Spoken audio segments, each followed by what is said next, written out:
प्रिय सत्संगी भक्तों, इस वीडियो में हम आपको संत कबीरदास जी के कुछ दोहे अर्थ सहित हिंदी में हम आपको मृतक भाव कौन धारण करता है पर आधारित हम आपको गाकर सुनाने वाले हैं, जो आपको सुनकर काफ़ी आनंद मिलेगा। वीडियो की लास्ट डेट तक ज़रूर बने रहें ताकि आपको सारी जानकारी सही तरीके से मिल सके और बेल वाली घंटी दबाना मत भूलें ताकि आपको सारी नोटिफिकेशन हमेशा मिलती रहे। प्रिय भक्तों, सुनिएगा, ज़रूर सुनकर आपको आनंद मिलेगा। अमृत के भाव है कठिन धर्मानी, अल्लाह है बिरला सूर हो। अकायर सुनते ही तन मन दहे, अपाहे ना चितवत कूर हो। अब ऐसे शिष्य आप संहारे, ताव सही गुरु ज्ञान को। अल्लाह है भेदी भेद निश्चय, अजाय दीप अमान को।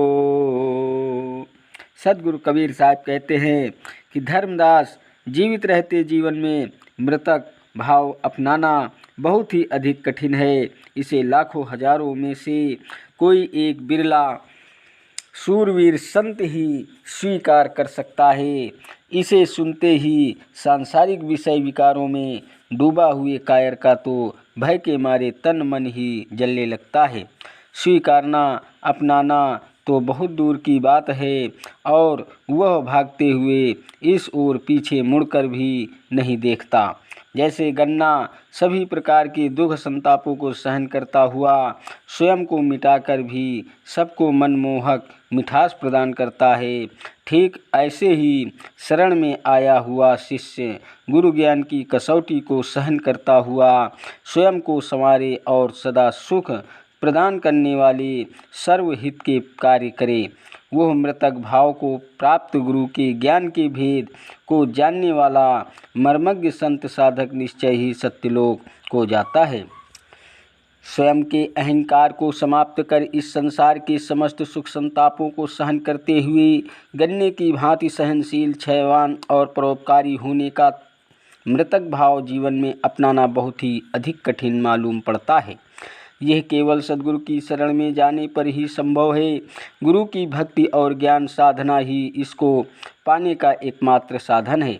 सद्गुरु कबीर साहब कहते हैं कि जो संत सद्गुरु को अपना सर्वज्ञ समर्पण कर शिष्य भाव से मिलता है और उनकी ज्ञान कसौटी को सहनशीलता से सहन करता है, तो राम की सौगंध में सत्य कहता हूँ, वह जन्म मरण के बंधन से मुक्त हो जाता है।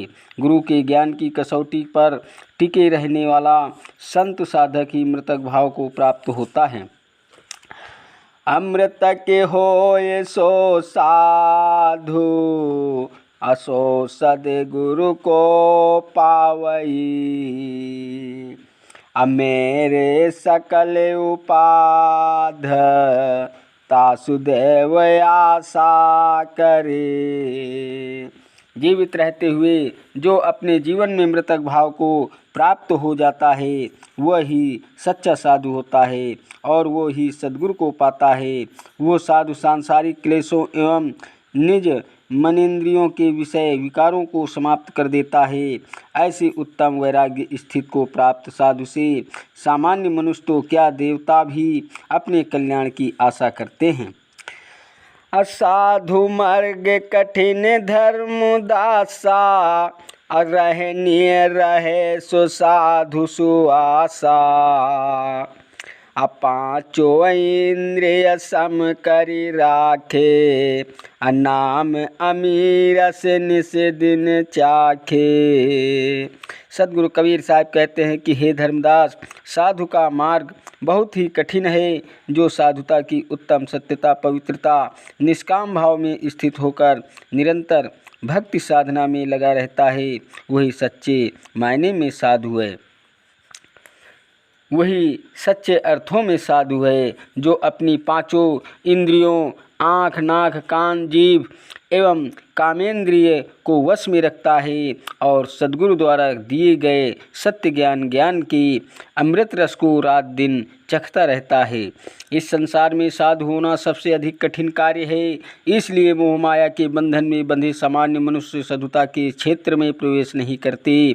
इस सारहीन संसार से निराश कोई कल्याण की इच्छा रखने वाला जिज्ञासु ही साधु बनता है। साधु कौन है और कौन साधु वेश धारण करने पर भी अपने उद्देश्य में सफल नहीं होता, इसके बारे में सद्गुरु कबीर साहब कहते हैं कि उसको साधु मानो और उसी की प्रशंसा करो जो अपनी पांचों इंद्रियों को वश में रखता हो। जिसके वश में पांचों इंद्रियां नहीं हैं, उससे परमपिता परमात्मा कोसों दूर है। इससे स्पष्ट होता है कि केवल वेश धारण कर लेने से ही कोई साधु नहीं होता है, जब तक कि उसमें साधुता के गुण उपस्थित ना हो। सद्गुरु कबीर साहब कहते हैं कि अमृतवाणी में साधु के उत्तम गुण, लक्षणों एवं महिमा का विस्तृत रूप से वर्णन किया है, जो सामान्य मनुष्यों के लिए ही नहीं बल्कि साधु समाज के लिए भी आदमी शिक्षाप्रद है। कबीर साहब साधु के लक्षण बताते हुए कहते हैं कि हृदय में कोमल दया भाव रखने वाला, शुद्ध आचरण करने वाला, इंद्रियों को वश में रखने वाला, जिसने मोह माया मान अभिमान हर्ष शोक एवं निंदा का त्याग कर रखा हो, उसे साधु जानो। जिसकी सांसारिक विषय वस्तुओं में कोई रुचि शेष न रह गई हो, जो पूर्ण रूप से संतुष्ट और रात दिन परमपिता परमात्मा की भक्ति साधना में तल्लीन रहता हो, दया करुणा विनयशील स्वभाव जिसके गुण हो, उसे साधु जानो। अप्रथम ही चाचो इंद्रिय कहीं साधे, अगुरु गम पंथ नाम अवराधे। सद्गुरु कबीर साहब समझाते हुए कहते हैं कि साधना करते समय साधु को सबसे पहले आँख इंद्रिय को साधे, यानी आँखों पर नियंत्रण रखे। वो किसी विषय पर इधर उधर ना भटके, उसे अच्छी तरह से नियंत्रण में करे और गुरु के बताए ज्ञान के मार्ग पर चलता हुआ सदैव सत्य नाम जपता रहे। पंचतत्वों से बने हुए इस शरीर में ज्ञानेंद्रिय आँख का संबंध अग्नि तत्व से है, आग का विषय रूप है।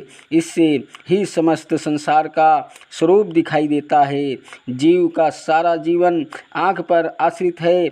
जैसे रूप दृश्यों को आँख देखती है, वैसे ही भाव अंतर्मय में उत्पन्न होते हैं। देखने में कहीं कुछ अच्छा लगता है तो कहीं कुछ बुरा, इससे कहीं राग उत्पन्न होता है तो कहीं द्वेष। इस मायावी संसार में अनेकों ऐसे विषय पदार्थ हैं जिन्हें देखते ही भोगने की तीव्र इच्छा से तन और मन व्याकुल हो जाते हैं और उनमें फंसकर जीव का पतन हो जाता है। इसलिए सबसे पहले आँख पर नियंत्रण करना अति आवश्यक है, तभी इस जीवन का उद्धार संभव है। आँख पर नियंत्रण करने का अर्थ है कि इसके द्वारा विषय पदार्थ को देखे जाने से मन में बुरे विचार उत्पन्न ना हो। इसकी साधना केवल गुरु से प्राप्त ज्ञान द्वारा संभव है।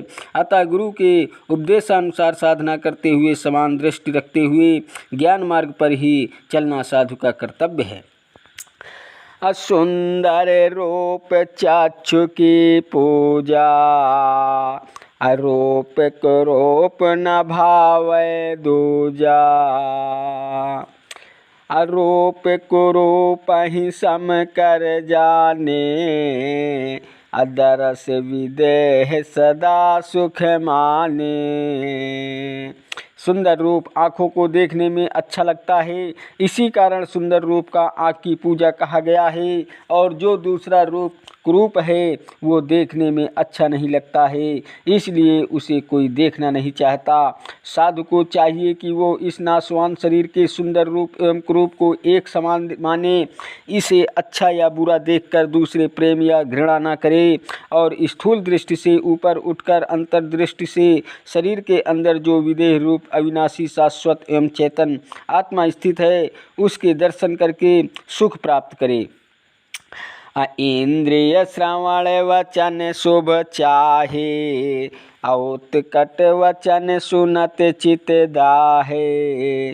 अब बोल कुबोल दो सहले खे, औदय शुद्ध गुरु ज्ञान विषेख है। श्रवण ज्ञानेन्द्रिय का संबंध आकाश तत्व से और इसका विषय शब्द है। यह कान सदा अपने अनुकूल शुभ एवं मधुर सुरीले शब्द ही सुनना चाहते हैं। इसके द्वारा कठोर वचन सुनकर चित्त क्रोध की अग्नि से जलने लगता है, जिससे अशांति उत्पन्न होती है। साधु को चाहिए कि वो बोल कुबोल दोनों प्रकार के वचनों को समान भाव से सहन कर लेना चाहिए। सद्गुरु के ज्ञानोपदेश को विचार करते हुए हृदय को शुद्ध रखें तथा शांत रखें। अनासिक इंद्रिय बासे अधीना, यही सम राखै संत्र प्रवीणा। नाक का संबंध पृथ्वी तत्व से है और इसका विषय गंध है। यह गंध का अधीन रहती है, यानी ये सुगंध पाने का सदा तैयार रहती है तथा दुर्गंध इसे जरा भी अच्छी नहीं लगती। बुद्धिमान ज्ञानी संत साधक को यह चाहिए वह इसे ज्ञान विचार के वश में रखें, यानी इसे सुगंधित विषय पदार्थों की आशा में न पड़कर सद्गुरु के आदेश के अनुसार अपने आप को सहज शुद्ध भाव में रखें। अजीभ्या इंद्रिय चाहे स्वादा, अखट्टा मीठा मधुर संवादा। असहज भाव में जो कुछ आवे, रूखा फीका नहीं बिल गावे। जीभ का संबंध जल तत्व से है और इसका विषय रस है। ये सदा विभिन्न प्रकार के अच्छे अच्छे स्वाद वाले व्यंजनों को पाना चाहती है। जैसे इस संसार में छह रस खट्टा मीठा कड़वा कसैला नमकीन और चरपरा बताए गए हैं, जीभ इन रसों में के मधुर स्वाद को पाने के लिए सदैव तैयार रहती है। साधु संत को ये कहना चाहिए कि वह इन रसों स्वादों का अस्तित्व में न पड़े। समय अनुसार सरलता से जो भी शुद्ध सात्विक भोजन मिल जाए उसे प्रसन्नतापूर्वक स्वीकार करें। रूखे सूखे भोजन को स्वादहीन समझकर ठुकराए नहीं, बल्कि संभावना से आनंदपूर्वक ग्रहण करें। विभिन्न प्रकार के रसों स्वादों को चक्कर में पड़े रहने से व्यक्ति का पतन होता है, क्योंकि जीभ के स्वाद में पड़े रहने के कारण वो कभी भी साधना नहीं कर सकता, यानी अपना कल्याण नहीं कर सकता। सद्गुरु कबीर साहब कहते हैं कि जब तक जीभ स्वाद रूपी कुएं में लटकी है, जहाँ पर वो तीक्ष्ण विष रूपी विषयों का पान कर रही है, तब तक जीवन में राग द्वेष उत्पन्न होते हैं ही रहेंगे और हृदय से राम नाम ज्ञान मिट जाएगा। ये सर्वसविदित है कि रूखा फीका शुद्ध भोजन सदैव लाभकारी होता है, क्योंकि ये प्रत्येक श्रेणी के व्यक्ति के लिए अधिक गुणकारी स्वार्थवर्धक होता है। जबकि विभिन्न प्रकार के पकवान एवं मिठाइयाँ स्वाद की दृष्टि से तो अच्छी होती है, परंतु स्वास्थ्य की दृष्टि से लाभदायक नहीं मानी जाती। विभिन्न तरह से चटपटे पकवान और मिठाइयाँ खाने से मन में ही अनेक प्रकार के विकार उत्पन्न होते हैं। भोग की इच्छा जागृत होती है, मन स्थिर नहीं हो पाता, जबकि संत साधक के लिए मन का स्थिर होना अति आवश्यक है। इसलिए संत साधक के लिए रूखा सूखा भोजन ही ज़्यादा श्रेयस्कर होता है। सद्गुरु कबीर साहब कहते हैं कि अपने कर्मानुसार रूखा सूखा खाकर संतोष रूपी शीतल जल पियो, लेकिन दूसरों की चिकनी टुकड़ी रोटी को देखकर अपने ही जी को मत ललचाओ। तक रस स्वाद की बात है कि समस्त सांसारिक विषयों के रस विष रूप ही रही है। उन सबसे अलग हटकर केवल परमपिता परमात्मा की भक्ति का रस ही सबसे उत्तम रस है। सद्गुरु कबीर साहब कहते हैं कि जिसने एक बार अपने भीतर हृदय में लग्न लगाकर हरि नाम रस पी लिया, तो फिर वो रस उसके रोम रोम में ऐसे रम जाता है कि उसे उस हरि नाम रस से बढ़कर कोई अन्य रस सुखदायक नहीं मिलता है। उसे तो बस हरि रस में ही आनंद आता है। अजो कोई पंचामृत लय आवे, ताहि देखा नहीं हरस चढ़ावे। अत जय न रूखा साग अलूना, अधिक प्रेम सो पावै दूना। जो कोई पंचामृत दूध दही घी शहद एवं मिश्री के मिश्रण से बना पदार्थ को भी खाने के लिए लेकर आए तो उसे देखकर अपने मन में हर्ष और रुचि नहीं बढ़ानी चाहिए और रूखे सूखे साग आलू का त्याग न करके बल्कि उसे दोगुने प्रेम के साथ भरपेट खाना चाहिए। इंद्रिय दुष्ट महाय अपराधी, अकुटिल काम कोई बिरले साधी। अकाम निरोप काल की खानी, अतजहु तासु संग हो गुरु ज्ञानी। ज्ञानेन्द्रिय का संबंध जल तत्व से है, जिसका कर्म है मूत्र वीर्य का त्याग तथा मैथुन करना। यह मैथुन विषय भोग के पाप कर्म में लगने वाली महान अपराधी है। इसके द्वारा जो काम की उत्पत्ति होती है उस दुष्ट प्रबल कामदेव की कोई बिरला साधु ही साध पाता है। कोई काम वासना में प्रवृत्ति करने वाली कामनी स्त्री को मोहिनी रूप भयंकर काल विभिन्न दुख एवं रोगों की खान है, जिसका ग्रस्त जीव ऐसे ही मर जाता है, अपना कल्याण साधन नहीं कर पाता। अतः एक कामिनी स्त्री का साथ छोड़कर गुरु के ज्ञान उपदेश का उसी तरह पालन करके गुरु ज्ञान से संबंध हो। जीवन कल्याण के अधिकार स्त्री पुरुष दोनों को ही एक समान है। इस विषय में जहाँ कामनी स्त्री पुरुष के कल्याण में बाधक है, वहाँ कामनी पुरुष भी स्त्री के कल्याण में बाधक है। अतः ऐसी स्थिति में साधु पुरुष की तरह ही साध्वी स्त्री को भी कमी पुरुष का त्याग कर देना चाहिए। काम विषय बहुत ही कठिन है, विकार है। प्रायः सभी सांसारिक स्त्री पुरुष काम से किसी न किसी रूप में अक्सर ग्रसित रहते हैं। कामाग्नि उत्पन्न होने पर शरीर का रोम रोम जलने लगता है।